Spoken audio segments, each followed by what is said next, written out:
What's happening, fam? What's happening? What's happening? What's going on? How we doing? We're running. You know what? I completely forgot. Mondays are soccer nights, and I have to go all the way to Maple Grove for the soccer nights, and I completely forgot. So when I didn't think about it until we was on our way home. I would have made it by 8:00, but then I started saying to myself, you know what I'm in the mood for? Potbelly's meatball sandwich. So we had to go to Potbelly's because I wanted a meatball sandwich. That's why I'm so late. That's why I'm so late today, because I had to, like I said, I had to get that meatball sandwich. But what's going on, people? How we doing? How are we doing? I hope everybody's okay. I hope nobody ran into that. The new word of the day. The new word of the day, which I didn't know about it until somebody. So in the Bible, it tells us that when God kicked Satan out, Satan wasn't the only one who went with him. That's read your Bible. Satan was the only one. A lot of others went with him, correct? And they are, doing what they're supposed to do down here. So I got a text. They sent me this thing in a text from Michael Wilbon. No, I'm sorry. Jason Whitlock. Not Michael Wilbon. I was thinking of partner interruption. But Jason Whitlock. And like I said, when God kicked Satan out, others came with him. I'm just throwing that part out there. But there's this new phenomenon. I don't know where it came from. I have no clue. But I listened to this dialogue from from Jason Whitlock when God threw Satan out. And the new thing, I guess, it's called black fatigue. I no clue what's going on with it. Jason Whitlock did a whole breakdown with that when God threw Satan out, a lot of them went with him. But Jason Whitlock, I guess, took this word and just blew it up to be, I don't know. I haven't figured it out yet. I just heard about it. But it's called black fatigue. Apparently, it's the feeling white people have. I'm just saying. When God threw the devil out, a lot of others went with him. But Jason Whitlock,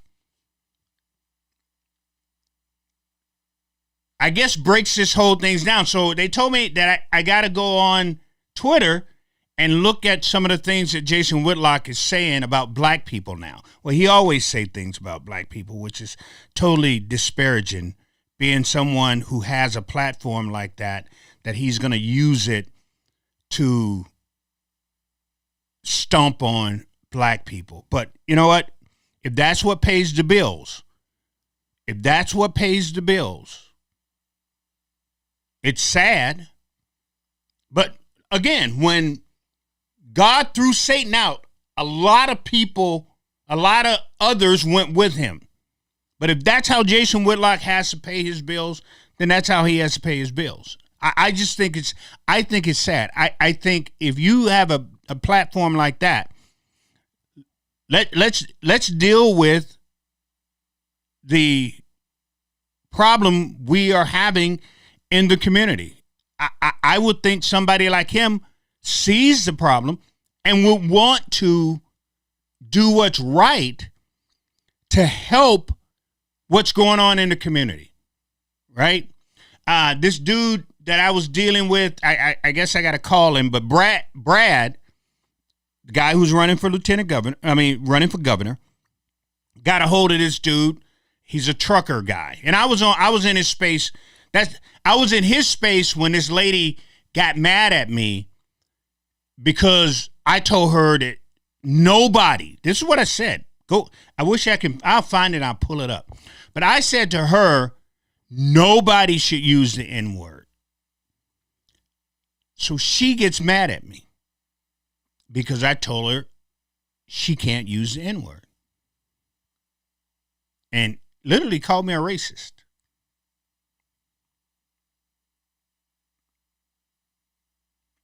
But I say that because to lead into one of the conversations I was having with this here trucker guy who loves to post black stuff. I mean, he's obsessed with black people.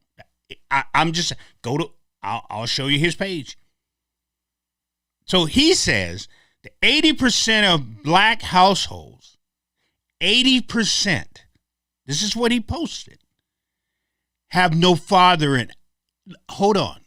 He said 80%. Think about that for a second. If that's true, then that means I wasn't in my kid's life.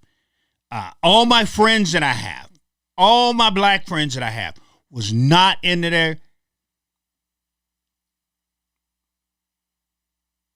But there are some people out there that we stay in their head 24/7, no matter what we do. So instead of this dude worrying about the white suicide rate, which that's what, a lot of the bills here, gun bills here in Minnesota was passed because of the suicide rate, correct? That's usually what these gun bills are about. These gun bills don't have nothing to do with, which I'm going to talk about later on, black guns. They have nothing to do with black kids shooting each other. These bills were passed for this reason, because white kids was killing themselves, suicide rate, which is 15 point something. These kids just run around here shooting up these schools. I don't understand why this trucker dude isn't worried about that. He would rather post black people, talk about black people. But there's problems in the white community. I don't understand why you're not talking, especially the fentanyl, especially the opioids, the drug problems that you're having in those communities. I mean, over half the gun deaths in North Minneapolis right now is because of the drug problems that is happening in the suburbs. Because they come out of the suburbs, go downtown, buy the drugs, and then black boys are fighting over that corner, which one makes the most money. How many BMWs and Mercedes and F-150s and 250s can drive on that corner? So they're shooting and killing each other for for those people, for the man that they have coming out of the suburb. But the trucker don't talk about that. That's not what the trucker talks about. Trucker wants to talk about black people. And I'm sitting there going, what do we do to you so bad? Brad was supposed to give me his phone number so he and I can have a conversation. Because I want to ask him point blank, what did black people do to you that was so bad that every single day you have to post something about black people? Why can't you go do something in your community? Why can't you go talk about West Virginia? I know about West Virginia. Because I used to go to Maryland, West Virginia all the time. And there's a lot of poor white people in West Virginia that's on drugs. Go look at that movie they put out about the opioids that hit over there in that area in Ohio. I don't understand why this trucker dude can't go and talk about that. But we're in his head 24/7. I don't post on here. I don't go out looking for video of white people fighting each other. I don't go out looking for video of stoned out white people and stuff like that. I could do that all single day. But when you got a platform, your platform is to lift people up. Do something different. Help somebody. That's what I thought. That's what I always thought these platforms were for. People follow you because you're doing good. People follow you because you're helping everybody. You're not, like y'all know, I don't push.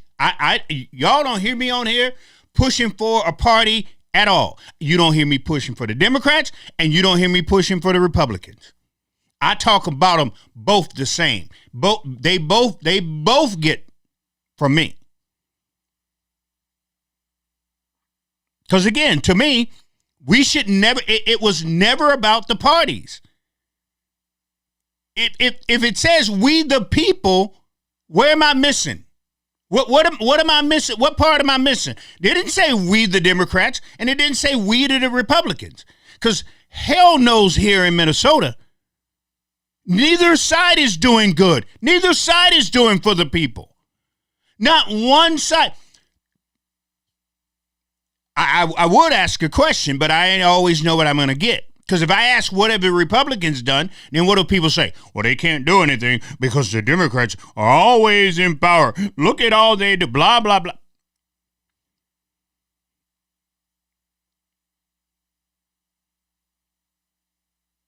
I don't have time to be pushing for Democrats, and I don't have time to be pushing for the Republicans. I know what people need. I don't know what the Republican Party need. I have zero clue. Here in Minnesota, they're fighting each other right now. They can't even get their act together.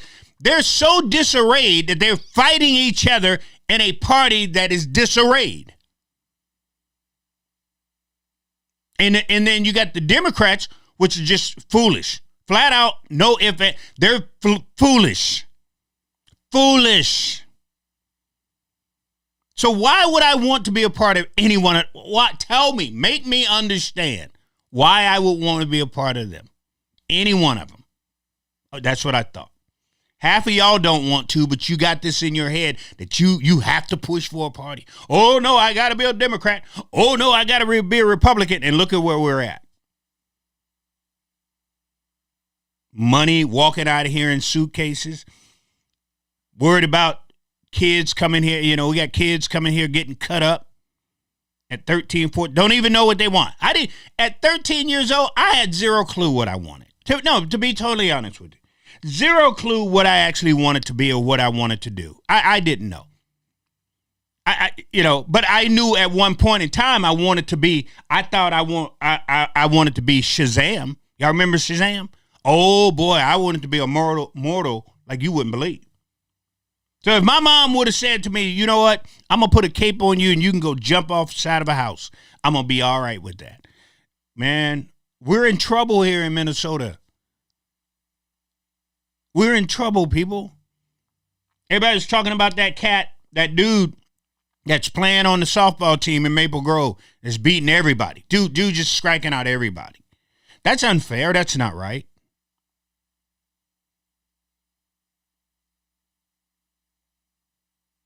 And if we open that door, we're going to be in some serious, serious trouble.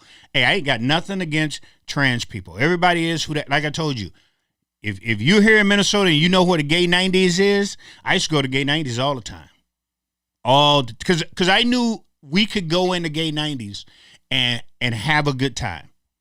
Nobody bothered you. There was no shooting. That was one of the reasons why we would always go there. Because if we go to a black club, somebody was shooting. Somebody was messing with people. Somebody was doing something. Y'all seen my wife? Yeah, I outkicked myself. I'll be totally honest with you. I couldn't walk into a club with my wife and not have all these here bonehead thugs trying to, she got a ring on her finger. And here they are, we walking by, she's walking behind me and they grabbing her. No respect. And I'm sitting there going, now if I turn around and pop you in the mouth, then we're going to. So that's why we stopped pretty much going to black clubs. Any club that had a bunch of black people, I wasn't going. No. I stopped that a long time ago. A long time ago. If the club was, if it's 25 plus, I'll go because, we got people who good mindset. Anything 25 down, we got some young black men in it, I ain't going.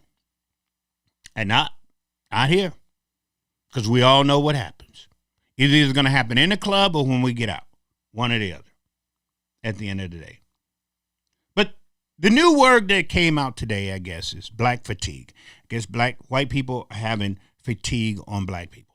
So what I'm saying is, if that's what we're saying, if that's how we're gonna classify the black community, I'm about to have the biggest brush you ever saw. See, because you got to remember, I'm out in the streets. I see certain things that I don't talk about. I don't talk about all the white people that's in the homeless. The homeless camps, you go to any homeless camp. No, I'm telling you, do it yourself. Go to any homeless camp in Minneapolis or St. Paul and see who's the majority in those homeless camps. We don't talk about that, do we? We don't. No, we don't. Go to any homeless camp in St. Paul or Minneapolis and see who's the majority of drug users. We don't talk about that stuff. We don't. If they have a police report, call the Minneapolis or St. Paul and ask who has the highest number of overdoses in a day. I think y'all get the picture of where I'm going with this, right? So instead of us getting together and helping these people, helping everybody, like when I get on here and say, which I'm going to, because I need water. And I say I need water so I can give to these people, right? Well, I know Matt Walsh won't be helping because Matt Walsh don't feel that we should be doing anything. Y'all hero, white guy, don't feel that we should be doing anything for our homeless people. But I don't feel that way because, again, I read the Bible like other Christians don't. But what I'm saying is, if this new wording of the black community is true, this black fatigue, if that's true, then I'm about to have the biggest brush you ever saw. That you ever saw. My brush is going to be huge because I'm going to start talking. And I'm going to talk about the people that I help and what they look like. Because we got to stop this stuff, people. Now, are there black people out there that act a fool? There are. That you see it all the time on video. All the time. But is that everybody? I don't have black friends that act like these thugs that you see on video. I don't. I don't coach anybody's kids that looks like these people. I just don't. When I go to barbecues or cookouts or whatever, whichever way we're talking about this age, and it's all black, that's not what happened. It isn't. I know what you guys see out here. I know they find these videos, and I feel like a fool when I see these videos and when I see these black people doing it. But that's not every black person that I know. I can sit here and I can honestly swear to God to you, I don't know any black people who act like those people on those videos. So for somebody to paint all black people that way, come on, man. Really? I can go on here right now on YouTube and type in white people fights, and I can post every white person on video having a fight. Can I not? But That's not the black community. That's not. The black community is trying to do our best to get up and do things the way things are supposed to be done. Y'all go out and y'all find a few thugs, a few pimps and hoes, and y'all want to post them out there and act like that's all the black people. When God kicked Satan out of heaven, Satan left there with some people. And just because Jason Whitlock give you guys some 2-minute crap about black people, don't sit there and believe. Go talk to some black people that actually touch grass, that we don't have time for that crap that you see in a Walmart, that you see in a hallway, that you see in a classroom. Ain't got time for that. That ain't what I'm about at all. Period, point blank. So this black fatigue crap that's going on, it's total bull. You know what I wanted to say, but I can't say it because y'all get mad at me. So I'll let y'all say it. But we need to cut it out. No, seriously, we need to cut it out. Stop it. Because it creates something that's just not there. And I'm sure people out there know black people, live next to black people, that you sit there and go, well, I was at their house yesterday. Matter of fact, I went to their garage and went into their fridge and I got a soda, not a pop, but a soda and a beer out of their fridge that's in the garage.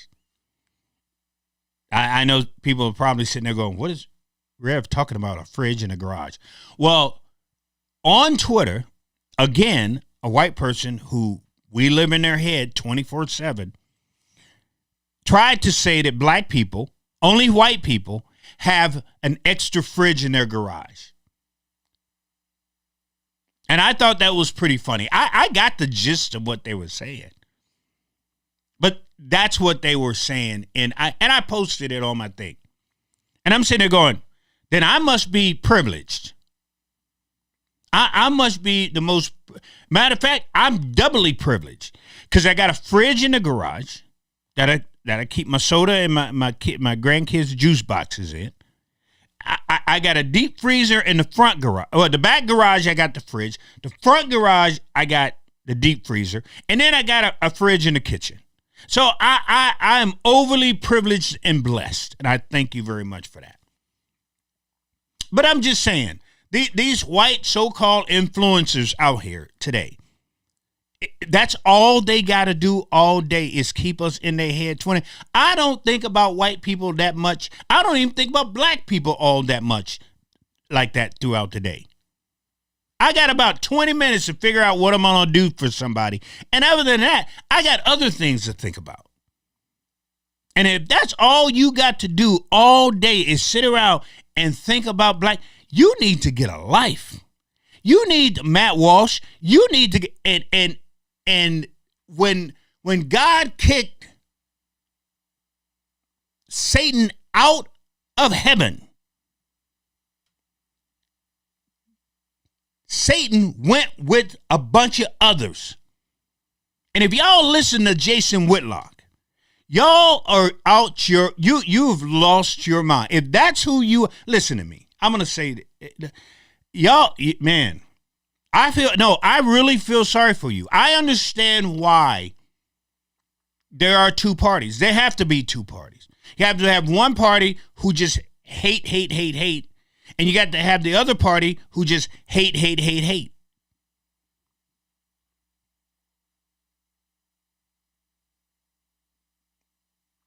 It's 2025. I hope and pray that by the time my Aiden, who is 12 years old, by the time he's 30 years old, he's married and he has kids, he don't have to worry about the color of his skin. He don't have to worry about it. And I believe by that time, because these kids, even though they fuss and they fight, but I think our kids see the world a lot different than we are. I watched which I laughed till my eyes fell out, on Facebook. I watched this reel. They got these things called reels on Facebook.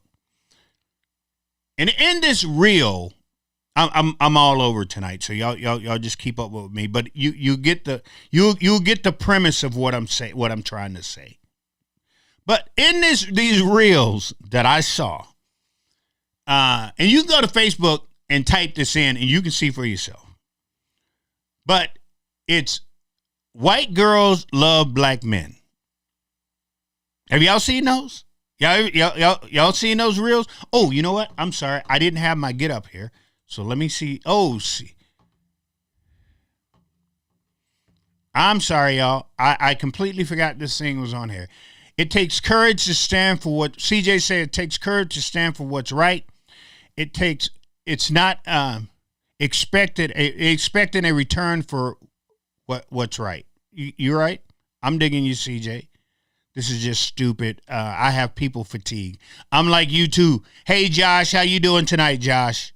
But yeah, so they've got a channel, a reel, or a Facebook page where it says white girls love black men, and it's all these here. I mean, thousands and thousands of little white girls confessing their love and showing off their little black boyfriend.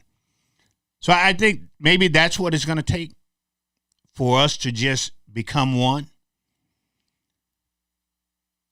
That way, for us to finally start going, you know what? I wish that we all can get into church and really understand God's purpose for each and every one of us. It wasn't to fight. I know, I can tell you right now, God's purpose for each and every one of us was not to be fighting and hating each other. My book doesn't tell me that I got to hate somebody because they're white. It's not what my book says. Next month, I'm going to be celebrating my father, my stepfather. And when I put him out here, show you, you're going to understand why I believe in the way I believe. My stepfather is as white could be. He's from Boise, Idaho. I've told this story. Married my mom in 1977, and they're still together to this day. A white man is who raised me. So yeah, I'm going to see the world a lot different, I guess, than a lot of people, whether they're black or they're white. Because I was taught that my dad's color, his whiteness, did not mean anything ugly.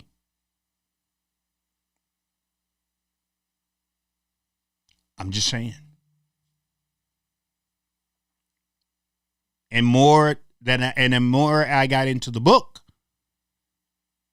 it started teaching me that we're all brothers and sisters at the end of the day.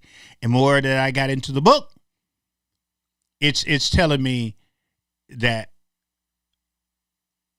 God's purpose wasn't put for us to be warring with each other, for us to be hating one another. It was never meant for that. But then you will always have those that will use that to fill their pockets with money. And that's sad that we can't be people to come together.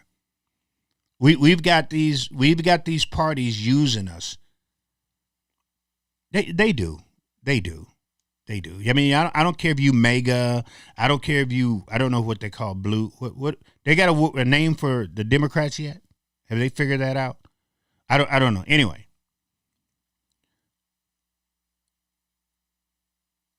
but I just wanted to throw that out there real quick because, like I said, that black fatigue thing was really, really, really, I was trying to figure that out today.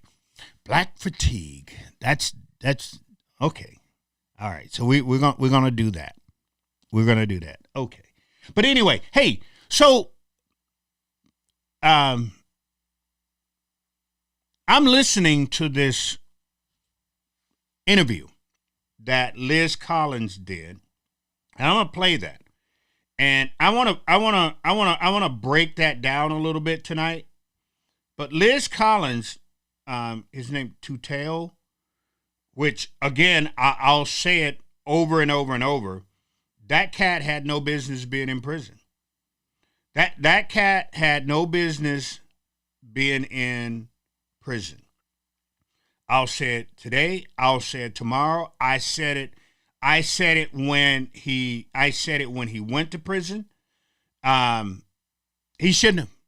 And it's sad that he went to prison. It is. It's sad. And when I was listening to his story today, when he was saying how much he missed his kids, I was sitting there going, this is the system.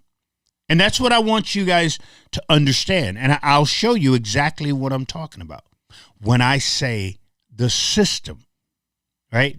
The system. But let me cue this up, and I want to play this here for you guys. So this is an interview. Hold on one sec. But here we go. Let's see if we can't make this work. Exclusive. 5 years later, justice after George Floyd? Tuteo speaks from prison. May 25th marks 5 years since the arrest and death of George Floyd and the riots that followed. Yet much of the truth remains to be told about the George Floyd incident and the aftermath. As corporate media will try to remind you about the most infamous racial murder by police in the history of our country, Alpha News remains committed to reporting the facts. Meanwhile, the mainstream media are still talking about the viral video that we all saw, while ignoring much of the evidence on the police body cam videos. They also seem stuck on focusing on former Officer Derek Chauvin, while still trying to ignore so many other facts and inconvenient truths. If the past is any indication of the present, the fact that Black Officer Alex Kweng and Hmong American Officer Tuteo were also involved in the incident will likely be little more than a footnote. However, amid all the rhetoric about race and reconciliation, Alpha News senior reporter Liz Collins shares a conversation with former Officer Tuteo, the former partner of Derek Chauvin. During the struggle, Tao called for an EMS ambulance, Code 3, to get help for Floyd as quickly as possible during the incident on May 25, 2020. It's an inconvenient fact that many politicians and the media still try to avoid. Ultimately, Tao was convicted of aiding and abetting second-degree manslaughter and sentenced to nearly 5 years in prison. He is scheduled to be released later this year in November. Calling from prison, Tao told Colin about his faith and what he thinks really needs to happen for justice to be restored. Colin also spoke with Sheng Tao, Tu's wife, who shared her perspective about life without her husband and how it's affecting their kids. Like so many others whose lives have been disrupted and derailed in all of this, Tao and his family do not trust the mainstream media to tell their story. In a recent conversation with Colin, Tao shared some of his thoughts and perspectives. Excerpts from Liz Collins' conversation with former Officer Tuteo. Colin, I appreciate you chatting with us. How are you doing? Tao, I'm all right. I just take it one day at a time. Colin, you've been convicted of aiding and abetting murder. Some have called this the most infamous racial murder by police in the history of our country. Did race have anything to do with this? Tao, no. I'll put it this way. Just to remind people, if it were my knees or Black Officer Alex Kweng's knees or Chief Arredondo's knee on George Floyd, it would be different. But for Derek being born white, we'd all still be patrolling the city of Minneapolis. In the former chief's statement to the FBI, one of his first reactions was to call community activists, of course allowed the city to burn and go on national TV to throw us all under the bus, which we get stabbed in the back. Well, the chief gets to retire and collect his pension, and we lose our careers and retirement. Of course, Katie Blackwell gets promoted to second in command faster than I've ever seen in MPD. I'd say, how's that for equality and perversion of justice? So I guess in some ways, race just kind of does play a role in this.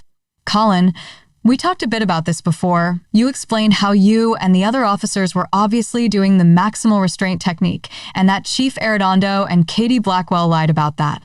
Tao, yeah. I mean, they lied the entire time, probably to cover themselves. It's all pretty much in the transcripts. Blackwell testifies to it. She admitted in our trial after some prodding that it was, in fact, trained and it was done by Chief Arredondo. Colin, now that a judge has dismissed Blackwell's defamation lawsuit, do you think that more of the corruption and more of the truth will finally come to light? Tao, yeah. I mean, it's unfortunate. We all have to suffer the injustice of it, but slowly it's coming out. Obviously, the mainstream media refuses to cover the truth and continues with whatever narrative and moves on. I'm thankful that there's other legitimate media outlets that continues to cover this case. And more stuff continues to come out. That only helps our case. Colin, I had the opportunity to talk to your wife a bit. She talked about your family, how you're obviously missing your kids. You've been away from them for years now. I just can't even imagine how difficult every day must be for you. Tao, I've missed birthdays, Christmas. I don't even know how tall they are anymore. Difficult to miss parts of childhood. Never get it back. All because people want to get promotions, publicity, and make money. Colin, you haven't wanted to have your kids visit you in prison. You don't want them to have that memory of you. Tao, I just don't want them having that image, that type of trauma. Colin, here we are 5 years later. Is this what justice looks like? Tao, absolutely not. What injustice looks like, a perversion of justice, how our country has sunk this low to get votes, push narratives, and gain power. Colin, what would your message be to the people who hear this, who have the power to do something about it to right this wrong? Tao, there should be accountability in return for righteousness. Part of that is undoing the wrongs that have been committed, at least for the past 4 years. Hold corrupt prosecutors and activist judges accountable. It brings the fear of God back to the justice system, what the original founding fathers meant it to be. I feel like our country is now going in the right direction. A lot of this, things that have been done the last 4 years, have been starting to be undone. Obviously, there's still some more work. I trust God that, in His hand, that He'll put the right people in the right places. I look forward to coming home soon. All right, so that was the interview that I listened, a little bit of the interview that I listened to. And in that interview, and if y'all really, really listen close, if you listen to a lot of some of the things that even Liz says, here we are 5 years later. Is this what justice looks like? She should know. She knows. She knows that the same system, she knows this. She knows that the same system that put them behind bars is the same system that has jacked a many of black men. And y'all know that too. Matter of fact, I've got a guy that I've had on here, right here on the computer. If you follow me long enough, you've seen his face, who is sitting in Rush prison as we speak. Because the same system that put Tao in jail, that put Derek Chauvin in jail, the same system that Liz Collins wants to bring up about now, that system got black men in jail. See, if Liz Collins and Alpha News really wanted to question the system, only thing they have to do is walk into a prison and talk to any black man. If they really want to question the system, they can go up there and speak to Philip Vance at the at the prison in Rush City right now. If they really want, but that's not what Alpha News is trying to do here. That's not what this is about. This isn't about getting justice. This isn't about working on the justice system. This isn't about pointing out the bad things in the oh, she'll say it. But will Alpha News and Liz Collins, when they're talking about 5 years later, this really what justice is about? Is it, Liz? Is it Alpha News? Is this what justice is about? Even Tao himself says at the beginning of this thing, I should have played it and stopped it and then said a few things. But he even said, well, at the beginning, what did he say? This wasn't about race. It wasn't about race. And that's what we try to make people understand. If y'all stop for 5 seconds and really think about this whole thing, it's just like O.J. Simpson. O.J. was not about, O.J. had nothing to do. O.J. ain't been black, and black people ain't like O.J. in I don't know how long. O.J. was never about race. It wasn't because he was a black man. O.J. was just the one that was fighting, who finally, black people sat back and said, he got a little bit of money. Let's see what the system does with somebody who has money. And we saw that. O.J. had money. O.J. got off. That's what black people were applauding.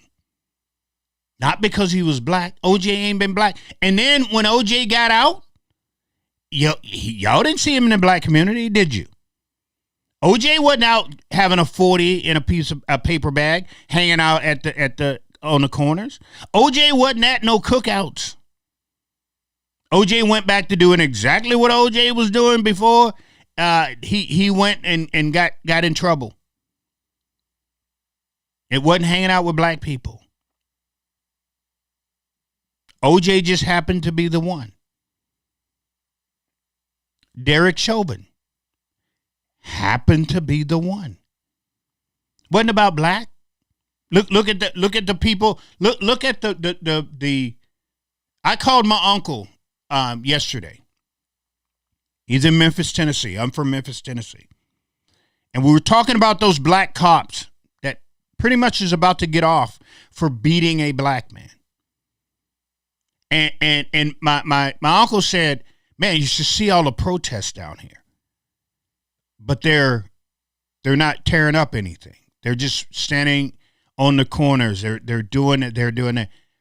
And I said, well, when they start tearing up stuff, the mainstream media will be down there. But as long as they're peaceful, same thing that happened here in Minneapolis. And what a lot of people don't realize and a lot of people don't know. There were peaceful protests. It was protests that people marched up and down the street, marched here, marched there, and everybody went home. And y'all, nobody talks about that. Y'all know nothing about that. But the minute an agitator, and that's what they were, and that's another thing nobody talks about. During the day when the protesters was happening, news didn't show up. Care 11 wasn't out there. 5, 4, 9, they were not out there showing you guys this. They waited. They waited until the first time they heard a glass getting broke, and they ran out. Same thing with Alpha News. Alpha News wasn't out there when we were first protesting. I was out in the street protesting. Yes, I was. We had a huge protest on 38th in Chicago. Huge. There was no news people out there. Nowhere. But the minute they heard a glass break, the minute they heard somebody standing on a car, oh, they broke their neck to get out there. This is the news media. They're the most ruthless people you're ever going to. And I don't care who it is. They said, oh, Alpha News is the only one that's going to report this. Alpha News is just as ruthless as the other news. They are. They pick and choose. If they cared about the system and how bad the system is, how bad policing is, if Alpha News really cared about that, they would be in one of these here prisons talking to a black man who says, I'm innocent. I shouldn't be here. I shouldn't be locked up. Two Towels shouldn't be locked up. I understand that. The other cat, the cat that said, should we roll him over? He should not be in prison right now. I feel sorry for them that they got caught up. I do. I've always said that. But Derek Chauvin was the guy. He was the guy. Derek Chauvin had to go. No matter whether Look, only thing Derek Chauvin, and nobody says this. You didn't hear this. Liz Collins didn't ask Tao. If Liz Collins could have asked Tao, hey, wonder if Derek would have just rolled him over. You never hear Liz Collins ask that question. If Derek would have just rolled him over, do you think, yes, things would have been much different? Because it would have looked like Derek Chauvin gave a damn. He had some compassion. He cared about the quality of that man's life. But in the video, Liz Collins, that she never asked him about, Derek sat there like the world didn't care what he was doing. But Derek sat there because Derek said to himself, I can get off no matter what I do, no matter how I do it. But the problem was, it was so thick in Minneapolis, so thick with the police and with the thugs that was running around. Now, the Minneapolis police, did they do wrong? They did. But they were also going off of the environment around them. I understand that. I get that. I also understood why they were saying, let's defund the police. There's a reason, people. You're only going to hear this here. Because a lot of people who talk about them talking about they were not in the rooms during the meetings. They wasn't around to hear what was being said about this defunding police stuff. None of them was. But they think they can tell you or give you something. The reason they wanted to defund the police is because the Minneapolis Police Department they were being really bad. They were not being nice. They were not. Look up Derek Chauvin. No, y'all got computers. You got the internet. What I want you to do, if you have not looked up Derek Chauvin's record and see that they just paid out another $600,000 on top of what they paid out before other cases of Derek Chauvin. Derek Chauvin wasn't a choir boy like they want you to believe. He wasn't.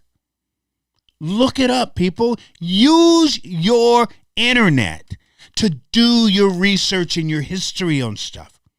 Don't just listen to these news. And even me, don't just listen to me. I'm going to give you something to do. Go look up Derek Chauvin. Derek Chauvin had a record, and it wasn't good. Now, should that mean that Derek should have been going to jail because of his past record? Nope, not at all. Not at all. Chauvin went to prison because Chauvin showed a disdain for a man who was laying on the ground, whether he was ODing or whether he was not breathing. But the bottom line comes down to it. And then once y'all get that in your head and understand that, no, this wasn't about race. This was about a man who said to himself, I can do this, and the system is going to get me, and the system is going to get me off. And he looked to that system. He looked to that system to get him off. And when the system didn't, when the very system that he looked and hoped that was going to get him off, when the blue got on the stand, the blue now, got on the stand and said, we don't know what he's doing. When the blue got on the stand and said, that's not the maneuver that we taught him. When the blue got on the stand and said, he was not trained that way. The blue did. The very blue that y'all back all the time got on the stand, and as far as I can tell, Tao said that they lied. The system sat on the stand and lied on this man, and the system got away with it. So if Alpha News is all into trying to make sure that the system is torn down, the system is redone, that we see that the system is bad. Philip Vance, his name is Philip Vance. He's in the Rush City prison right now. He was put in prison as a kid. He's been in there for 23 years on a murder he did not commit, Liz. Alpha News.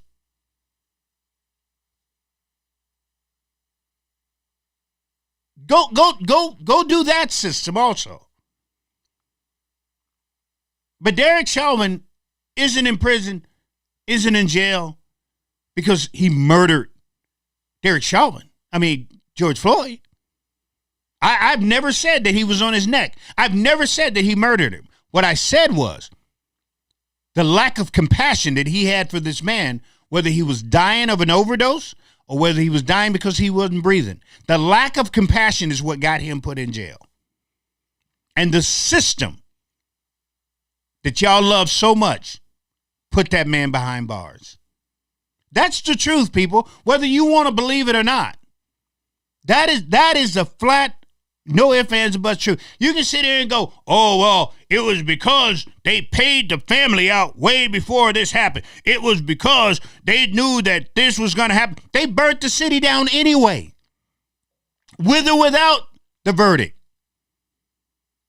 People was getting paid money with or without the verdict. So the verdict wouldn't have done anything different.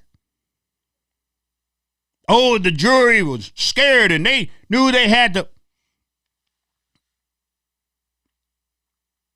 When you watch that video, if you watch that video and you say to yourself that you see compassion in that man's face, in that man's body, in that man's soul, if you can watch that video of him on that man and you can say that you saw some,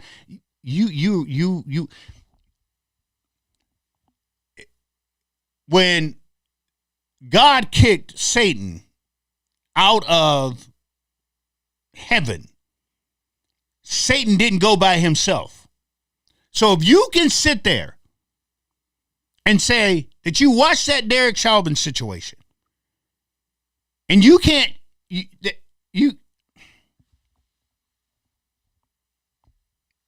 I'm just saying. So I'm telling you from somebody who was on the streets.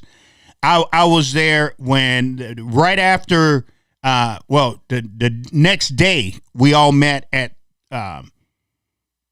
Chicago and 38th, and I was there from that day. I was on the streets until it was over with. Derek Chauvin was the guy. He just happened to be the guy. I blame, for that situation that happened, I blame the powers to be. I blame the governor, because the governor don't do anything but stay behind walls and don't realize what's going on. I blame the Democrats who knew that. Listen to me, people. What the Democrat Party has done for years is when they think they smell troubles, they will find a way to come up with some money. And then what they do is they throw money at the problem. And that's why I keep telling y'all why we still have problems in the black community. The Democrats throw all of this money at these problems, right? Whether it's black homelessness, school, whatever it is. But that money never gets to the place that it goes. It never. We got these things called violent interrupters in the black community. These groups get. We got violent interrupters. We got these people that call themselves, gun patrol, not gun patrol, but anti-gun. All this stuff. There's just as many guns in the black community as there was years ago. There's just as many shootings in the black community as there was years ago. There's just as many assaults. There's just as many carjackings. There's just as many robberies. Millions of dollars go into the black community. And the gatekeepers put that money in their pockets. And it never goes to the people who are actually, I know people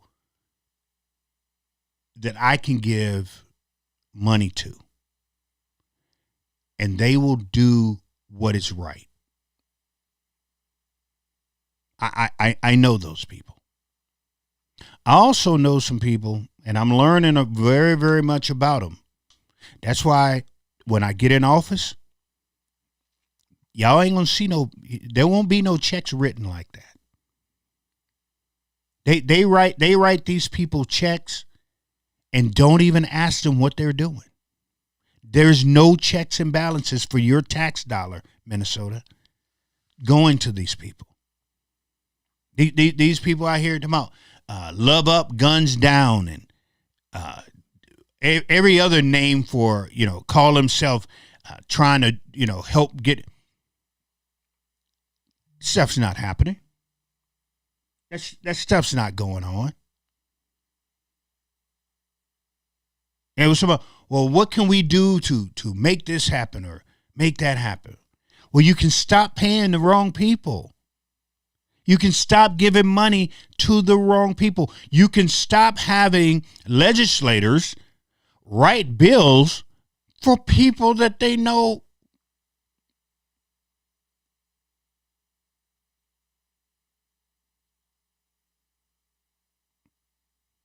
It's all a crooked racket, people. And this is why I say it doesn't matter the party. It really doesn't. If you're not helping and working with the people, if you're not putting time and doing what's supposed to be done with the people, that's people who sit there and go, well, what makes you qualified to be the lieutenant governor of this state? Tell me what the lieutenant governor of this state has done. No. Please, ma'am and sir, I need, tell me, what has she done?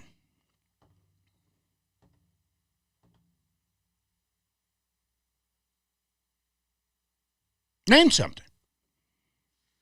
Name a town hall she's had. Name a time where she has opened her door for people to come in and sit and talk to her. I know the lieutenant governor isn't all that in a bag of chips. I realize that. It's all about the governor. I know that. But you're telling me that only thing that the lieutenant governor do is just go up there to collect a check? When have you seen her out on the town? When have you seen her out talking to people, dealing with things, dealing with trouble, dealing with problems? When? Are we to send the governor up to the mansion to cause the type of havoc in Minnesota that we're supposed to have? And then the lieutenant governor is supposed to okay that? Boy, listen to me. If you send Brad and I up there, if Brad get out of hand, no. We disagree. What you have to understand with me and Brad, we disagree on some things. But the main topics, Brad and I agree on. And we know what Minnesota needs and what we need to do here in Minnesota. I don't plan on going up there and be a Peggy that you never see me. I'll be doing this here. What I'm doing right now, I'll be doing this here every single night. I will be out on the streets. Everybody's going to know me. Now, hey, we seen a lieutenant governor. Where is he at? Cub? He was hanging out in Cub. You don't see Peggy anywhere. The lieutenant governor spent the day talking to farmers. The lieutenant governor spent the day talking with single moms. Lieutenant governor spent the day talking with people who had at drug rehab facilitation. Yep, he was down there at the juvenile facility again. What has Peggy done? So if I'm allowed to be lieutenant governor and I get to do what Peggy's done, sign me up. Please, ma'am and sir, sign me up. Because if that's all she's done, it's just walk around. And every now and then, if something happens to the natives, she'll put out a press release or something. But other than that, you ain't heard nothing from that woman. She ain't never been down on those streets when there's a shooting. She ain't never helped a woman in a domestic dispute. Put the woman up at a hotel until their parents or family came and got that. She ain't never did that. I ain't never seen her walk in the streets handing out things to the homeless. When is the last time you heard that she put money together or got money to get wheelchairs for vets on the streets? I expect that to be done by our lieutenant governor. I expect our lieutenant governor to be out there understanding where the problems are, going and talking to the governor about it, and the governor going and talking to them people up there at the Capitol about it. And if the governor can't do it, if Brad can't do it, move Brad, I'll go do it. I'll have that conversation. But I believe Brad, and that's why I believe in him, knows what needs to be done here in Minnesota. So y'all can do one or two things.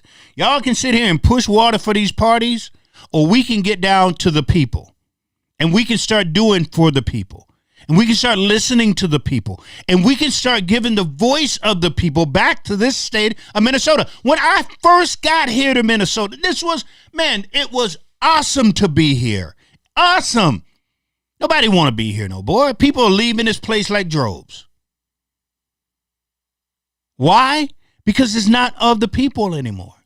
They're building a palace right now. Think about this for a second.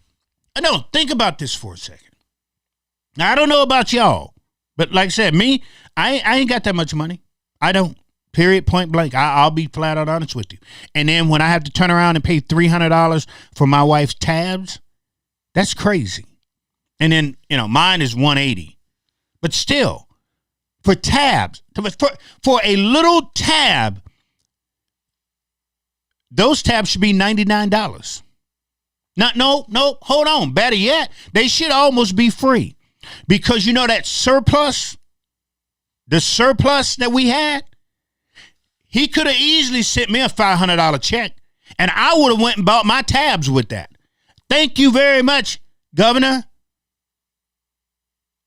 I don't know about y'all. Maybe y'all are rich enough that $300 don't hurt your pocket. Well, when you somebody like myself, that for two of I pay almost $500 a month for two of my medicines that I have to take.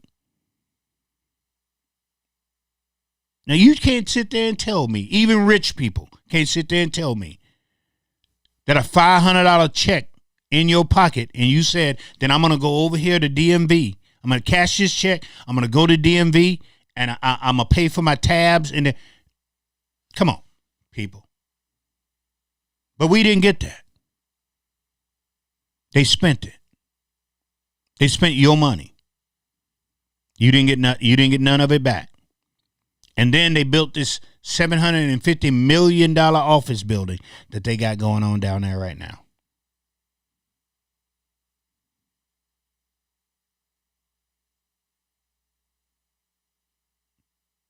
That's what happened. So if that's what you want every year, if the way Minnesota is beginning to slide into abyss like California, go to California. I left California for that reason, because we realized we couldn't raise kids in California. And my wife is from here. My wife is from Elk River. But when I got here to Minnesota, I could ride all up and down Lake Street, rollerblade, all up and down Lake Street. I grabbed the back of the bus, and because I used to do it in California all the time. But I came here, grabbed the back of the bus, and just cruised down Lake Street. I had no problem. No problem. Now, I wouldn't go down Lake Street without my 45. True facts. I wouldn't go up 26 over in North Minneapolis, 26 Lindale or Broadway or Penn Avenue without my 45. Now, that dude Mike Norton, he can run around here all he wants in the safe areas. But see, I don't have that luxury just to stay in the safe area, Because a lot of things that I do and the people that I help are in the bad areas.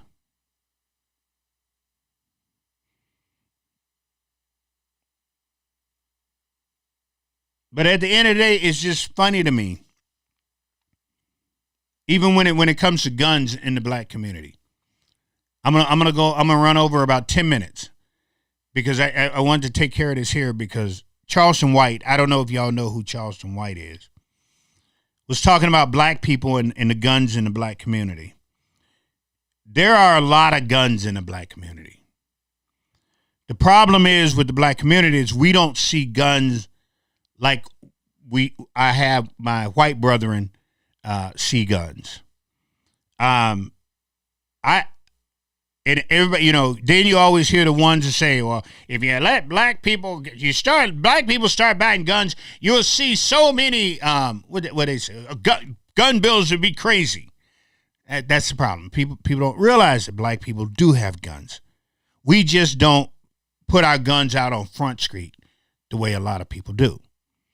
But there are guns in the black community.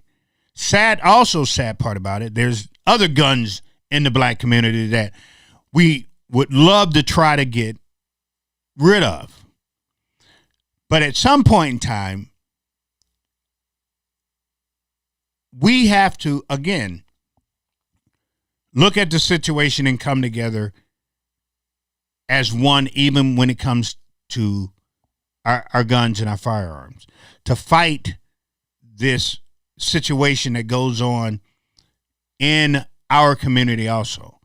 I know, and I've been told, because I like I said, I know a lot of the gangs down there. Know a lot of the gangs down there. How the guns are coming in. And that needs to stop. And what we need is for the 2A community to call out anybody you know that is selling guns to 14, 15, 16, and 17-year-old black boys in the community. That needs to happen.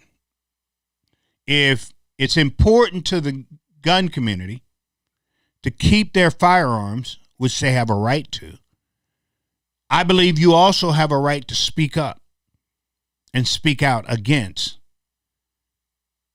trafficking firearms. It's time to have that conversation with your partner, with your friend and whomever else. It really is, because we need, it makes these people look and go, well, maybe we should outlaw AK-47s. Maybe we should outlaw AR-15s. I got one of each. And Lord knows I love shooting them. Lord knows I love shooting them. But at some point in time, again, like I said, it would be nice if the 2A community would finally go, how are these guns actually getting in these 14, 15, 16-year-olds? How are these switches getting on the back of their? It'd be nice to hear that from the community, because I've got to stop the killing in the community any means necessary. Because I'm tired of seeing black boys dead on the street.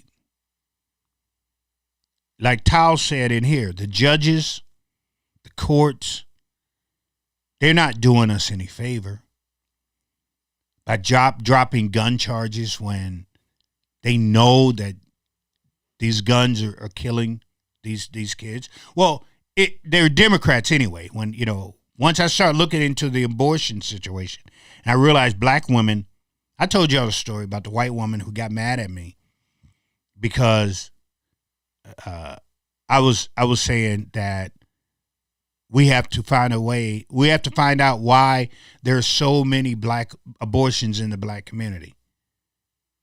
And she got mad at me. White woman. Think about it for a second. Yep, she was a Democrat. So I got to look at the 2A community and go, is that the same mindset? We don't really care how the guns are getting in there as long as they're shooting and killing each other. But that's a conversation that I'm willing to have with the 2A community and see if we can come to grips or come together to see if we can figure out a way to stop some of the killing. I know how to stop some of the killing. We keep some of the people in the suburbs out of the black community, because that's who's fueling the situation with these kids. That's how they're able to buy these guns. Ain't no kid got, $700-800, 14-year-old got $700-800 just because he don't have a job. But his job is to stand on the corner, and then when that BMW pull up, or that Mercedes pull up, or that F-150, F-250 pull up, is to run to the window and put something in it, and then get this green stuff coming back. And as many times as he can do that, he can make his money to go buy these guns. But anyway, fam, I'm done. I appreciate y'all. I kept you a little bit over.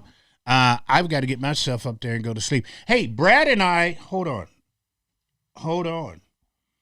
Brad and I will be at, I do believe this is tomorrow. Let me make sure I got this. I don't want to give you guys something wrong here.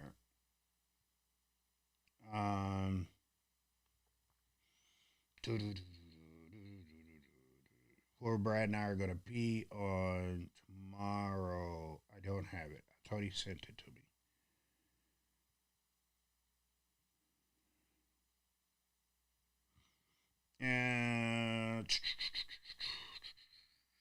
Unless he sent it to me on a different platform here. Yep, he probably did. Anyway, we were supposed to be somewhere tomorrow. I don't know where it's at now, or I don't know where we're going to be. But if you want to go on Brad's page, Brad Kohler, if you want to go on his page and take a look, but we're supposed to be at a mansion or something like that tomorrow. Oh, hold on. This may be it. No, that's not it. But we're supposed to be at a mansion tomorrow. I know that much. But if you go on Brad Kohler's page, I'm sure it's on there, and it will show you where we're going to be. And if you're in that area, stop by and say hello to us. Stop by and come on in and shake our hands. We'll be more than happy to have a conversation.